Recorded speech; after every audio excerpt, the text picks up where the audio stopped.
ఒక్కో కుటుంబానికి గరిష్టంగా 2 లక్షల వరకు రుణమాఫీ. అలాగని బంగారం తాకట్టు రుణాలు మాఫీ పరిధిలోకి రావు.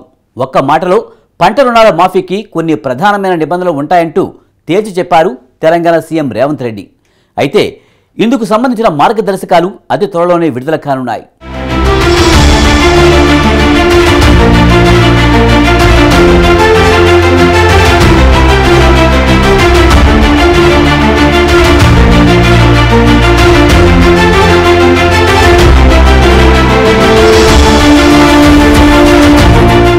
తెలంగాణలో పంట రుణాల మాఫీకి సంబంధించి నిబంధనలు ఎలా ఉండబోతున్నాయి? ఏవైనా కండిషన్లు పెడతారా? ఇలా అనేక సందేహాలు రైతుల్లో నెలకొన్న వేళ వీటిపై స్పష్టత ఇచ్చారు ముఖ్యమంత్రి రేవంత్ రెడ్డి.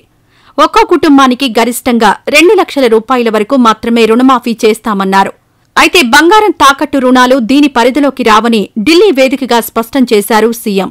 మా మంత్రివర్గం మొత్తం ఇక్కడ ఉండి సంబంధిత శాఖ కేంద్ర మంత్రులను కలిసి రాజకీయాలు ఎన్నికలు అయిపోయినాయి, ఇప్పుడు అభివృద్ధి ధ్యేయంగా ఈరోజు ప్రతి శాఖకు సంబంధించిన మంత్రులు ఇక్కడ వచ్చి కూర్చొని కేంద్రంలో బీజేపీ వాళ్ళు కూడా మంత్రుల అపాయింట్మెంట్స్ తీసుకోలే, మేము వచ్చి అపాయింట్మెంట్స్ తీసుకొని మేము కార్యాచరణ మొత్తం తీసుకొని ముందుకు వెళ్తున్నాము. కాబట్టి ఎన్నికలు ముగిసిపోయినాయి. రాష్ట్రం యొక్క అభివృద్ధి, రాష్ట్రంలో మేము ఇచ్చిన 6 గ్యారంటీల సంక్షేమ పథకాలను అమలు చేయడమే మా ధ్యేయము.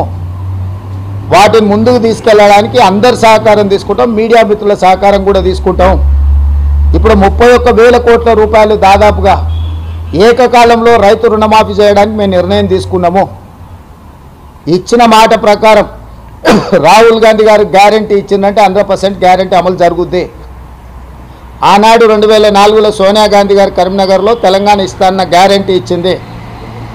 ఎన్ని ఒడిదొడుకులు ఎదుర్కొన్నా సోనియా గాంధీ గారు తెలంగాణ ఇచ్చిండ్రు.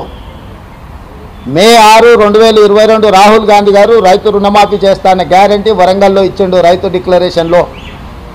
ఈ గ్యారంటీలను అమలు చేయడానికి మేము అహర్నిశలు కష్టపడుతున్నాము. రాష్ట్ర స్థాయి బ్యాంకర్ల కమిటీ మార్గదర్శకాల ప్రకారం తీసుకున్న పంట రుణాలు మాత్రమే మాఫీ అవుతాయన్నారు ముఖ్యమంత్రి. పంట రుణమాఫీకి రేషన్ కార్డు ఆధారంగా కుటుంబ నిర్ధారణ చేస్తామన్న ఆయన పట్టాదారు పాస్ పుస్తకాల ఆధారంగా పంట రుణాలను లెక్కిస్తామని ప్రకటించారు. ఒక కుటుంబంలో 3-4 రుణాలు కలిపి ఎంత ఎక్కువ ఉన్నా గరిష్టంగా 2 లక్షల వరకే మాఫీ అవుతుందన్నారు.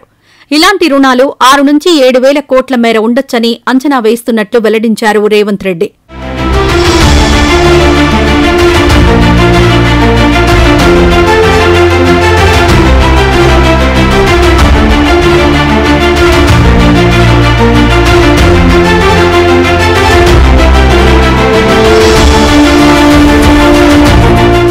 ఇక రైతు రుణమాఫీకి సంబంధించిన పూర్తి మార్గదర్శకాలు అతి త్వరలోనే విడుదల చేస్తామన్నారు ముఖ్యమంత్రి.